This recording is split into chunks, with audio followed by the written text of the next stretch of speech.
कोई भी सिटी में रह के आप ऑडिशंस दे सकते हैं। अगर वो फिल्म आपके सिटी में शूट हो रही है, then it will be very easy. मैंने भी कितने ऑडिशंस ऐसे दिए हैं जहां मेरा कास्टिंग नहीं हुआ है, तो उसमें कोई गलत नहीं है, ये हमारा काम ही है। ऑडिशन देना इज अवर ड्यूटी। मतलब डायरेक्टर होगा तो वो ऑडिशन लेगा ही। आज वो भी करोड़ों रुपए डाल रहा है, अगर वो कैरेक्टर के साथ आपका जा रहा है तो ही वो कास्ट करेगा। Hello friends, welcome to Filmy Fun Day, Join Films Academy. मैं हूं आपका अपना वीरेंद्र राठौर और आप देख रहे हैं बॉलीवुड का Google, join films YouTube channel. आज जो भी कलाकार हैं, अब वो शहरों तक सीमित नहीं, उनके सपने भी शहरों तक सीमित नहीं। अब वो जब चाहें, जहां से चाहें, अपनी प्रतिभा का लोहा पूरी दुनिया में मनवा सकते हैं। और ये है हमारा डिजिटल इंडिया। ये है वो क्राफ्ट जहां से आप टेक्निकली जुड़ के अपनी ऑडियंस खुद की क्रिएट कर पाते हैं।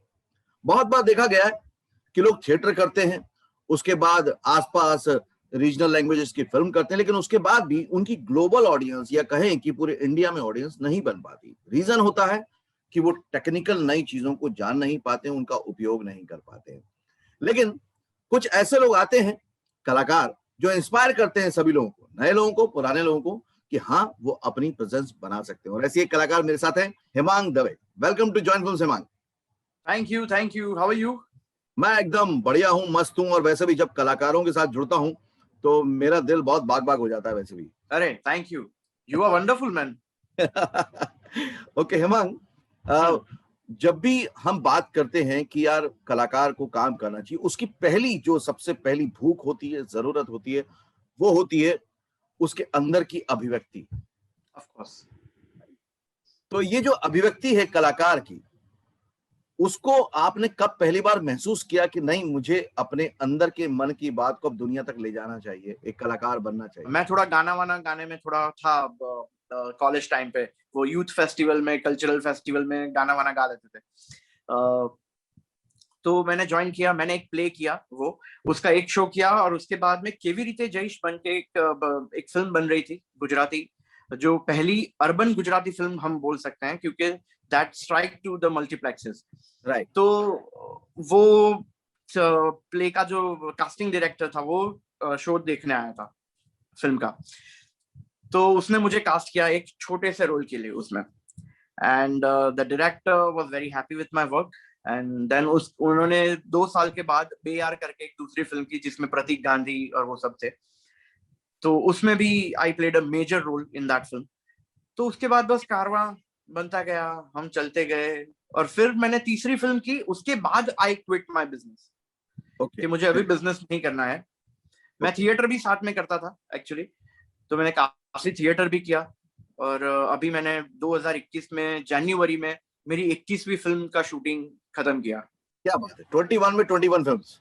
या सुपर। ओके हेमंग, आपने बताया आप बिजनेस फैमिली से हैं, शुरू से बिजनेस रहा है। तो एक बड़े बिजनेसमैन के, एक बड़े बिजनेस के बेटे को जब छोटा सा रोल मिला थिएटर में और छोटा सा रोल मिला फिल्म में, वो खुशी कितनी बड़ी थी? वी आर वेरी, मतलब बोलते हैं ना, मेरे पापा भी ऐसे हैं कि जो काम मिले, जो अच्छा हो वो करने का। क्योंकि मेरे पापा को भी यूएसए वगैरह का एक्सपोजर काफी था, वो बहुत बार जा चुके थे, तो उनको पता था कि कोई काम छोटा बड़ा नहीं हो। तो उनके उनके फ्रेंड की वहां पे शॉप होती थी, तो वो उनके साथ टाइम पास करने के लिए भी जाते थे पहले। अभी तो वो लोग वहां पे शिफ्ट ही हो गए हैं, मतलब 12 साल से, लेकिन 90s में वो जाते थे जब भी, तो उनके फ्रेंड के वहां पे, तो वो उनके साथ सब काम करवाते थे। मतलब कचरा पोता भी कर लेते थे उनकी शॉप में। मतलब मेरे फैमिली में ऐसा कुछ नहीं है कि ये काम छोटा है, ये काम बड़ा है। जो भी करो, अपनी फैमिली को आप संभाल पाओ उतना कमा लो और मजे करो बस। तो मेरी फैमिली में मुझे पूरा सपोर्ट दिया, मेरी वाइफ ने, मेरे बच्चे ने। इनफैक्ट मेरा 11 साल का बच्चा है, वंश। तो मेरे मॉम डैड ने कभी मुझे ऐसा नहीं कहा कि ये ऐसा क्यों कर रहा है, ये ऐसा छोटा रोल क्यों कर रहा है। They are always happy whatever I have did. आपने कहा कि उसके बाद मैंने अपना बिजनेस क्विट किया। ये जो एक कलाकार के लिए है, मैं समझ सकता हूँ कि अंदर से एक बहुत बड़ा एक एक्सप्रेशन निकल के आता है कि यार अब मैं कर सकता हूँ। जैसे आपने कहा कि फैमिली ने कहा भाई कमा सको, कर सको, खुश रह सको। उसमें क्या था कि एक्चुअली मेरा कोई ऐसा सपना नहीं था कि मैं एक्टर बनूंगा, क्योंकि एक्टिंग करने के लिए there was no other way other than going to Bombay और Mumbai, and I was not ready for that struggle, क्योंकि लाइफ में पहले कभी स्ट्रगल देखी नहीं थी वैसे। मतलब तो मैंने ऐसा कभी सोचा नहीं था कि मैं मुंबई जाऊंगा, स्ट्रगल करूंगा। हाँ, लेकिन मेरा नसीब इतना अच्छा है कि मैंने थिएटर ज्वाइन किया, उसके बाद गुजराती फिल्म इंडस्ट्री ग्रो होना शुरू हुआ। तो मेरा और गुजराती फिल्म इंडस्ट्री का ग्रो होना साथ में शुरू हुआ, और 3 फिल्मों के बाद मुझे पता चला कि नहीं, यहाँ पे अभी इंडस्ट्री होगी, मतलब we can earn our bread and butter from this. Right, तो कहीं ना कहीं बिजनेस माइंड ने थोड़ा सपोर्ट किया कि कैलकुलेशन और स्ट्रेटेजी भी प्लान की जाए। Exactly exactly. आज प्रतीक गांधी भी जो था वो अच्छी जॉब पे था, and he also quit his job after certain age. तो वो एक रिस्क फैक्टर तो हमेशा रहता ही है, और अगर वो रिस्क नहीं लिया तो फिर इश्क कैसे करेंगे?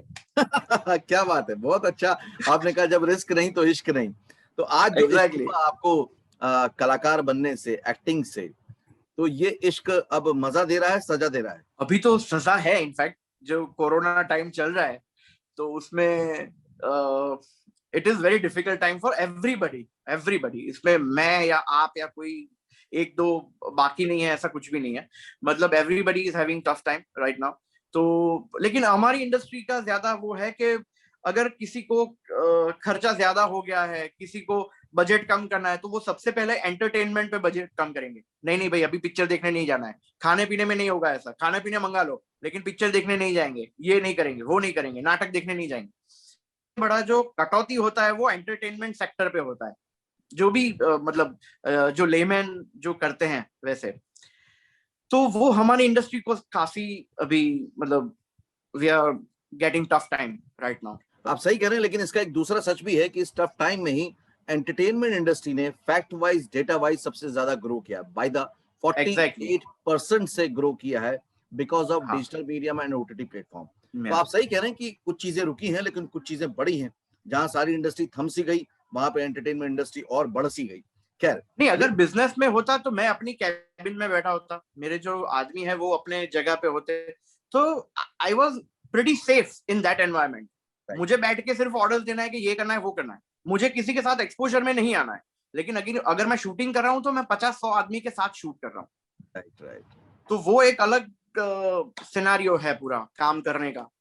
अच्छा हेमंत, ये होता है कि बहुत सारे कलाकार जो खासतौर से थिएटर बैकग्राउंड से आते हैं, अब वो हाँ। फिल्मों में भी काम करने लग जाते हैं और सब कुछ है, लेकिन वो डिजिटल मीडियम के साथ या सोशल मीडिया के साथ उतना फ्रेंडली नहीं हो पाते, जबकि आपने वहां पे अपनी एक अलग पहचान बना दी।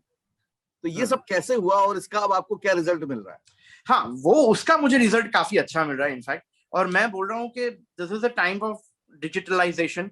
तो सबको वो डिजिटल तो मतलब उतना तो करना ही चाहिए कि आप अपना थोड़ा बहुत काम कर सकें फोन से, बिल्कुल। क्योंकि अभी फोन ही है जो आपकी दुनिया है अभी फिलहाल। तो फेसबुक हो गया, इंस्टाग्राम हो गया, मैं टिकटॉक पे भी काफी मतलब तामझाम था, और ब्लू टिक हुआ उसके 10 दिन बाद मेरा टिकटॉक उड़ गया, मतलब इंडिया में से उड़ गया। तो अच्छा खासा मैं ऐसा सोचता हूँ कि अगर मैं घर पे भी हूँ तो मैं लोगों को कैसे एंटरटेन कर पाऊं, क्योंकि मेरा एक बहुत अच्छा एक रिचुअल है। मैं हर रोज रात को 12 बजे पिछले 2 साल से मैं लाइव जाता हूँ इंस्टाग्राम पे। ओह सुपर सुपर सुपर सुपर। और मेरी एक बहुत अच्छी ऑडियंस वहां पे बिल्डअप है, तो वो मेरे लिए राह देखती है। मतलब अगर मैं नहीं गया किसी वजह से तो मुझे मतलब 20-25 मैसेजेस आ जाएंगे, सर आप आ रहे हैं लाइव। तो वो मेरा एक सिस्टमेटिक लाइव है जिसके साथ मैं लोगों के साथ बातें करता हूँ। मैं मतलब हंसी मजाक की बातें होती है वहां पे, और उसमें से कुछ लोग मुझे वैक्सीन सर बुलाते हैं कि oh you are right. Our vaccine in this time.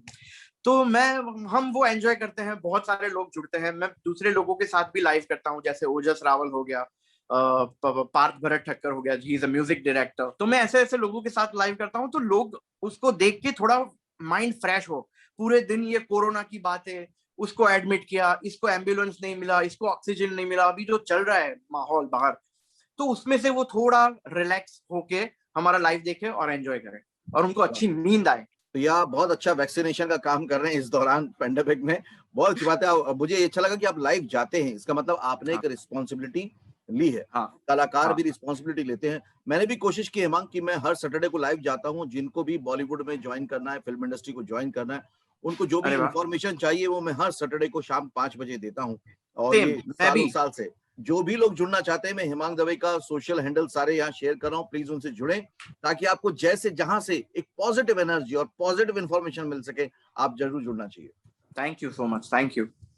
Okay Himang, अब जब एक मौका आ गया डिजिटल इंडिया के बाद, सोशल मीडियम के इतने स्ट्रांग होने के बाद, कि आप अपनी ऑडियंस खुद बना सकते हैं और एक क्रिएट कर सकते हैं, और बड़ी रिस्पॉन्सिबल पर्सन की तरह आप ये कर रहे हैं। मैं आपके चेहरे पे खुशी देख पा रहा हूँ। गुजराती फिल्मों में भी काम किया, हिंदी फिल्मों में भी काम किया।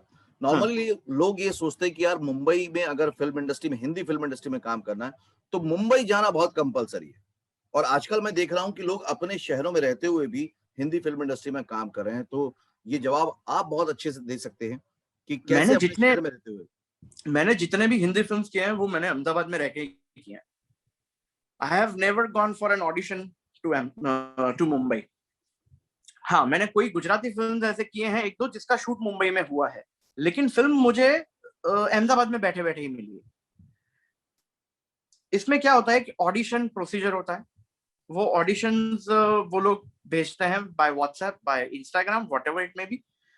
तो वो लेकिन हम लोग जो होते हैं वो हमारा वो ऑडिशन वाला फेज अभी निकल चुका है।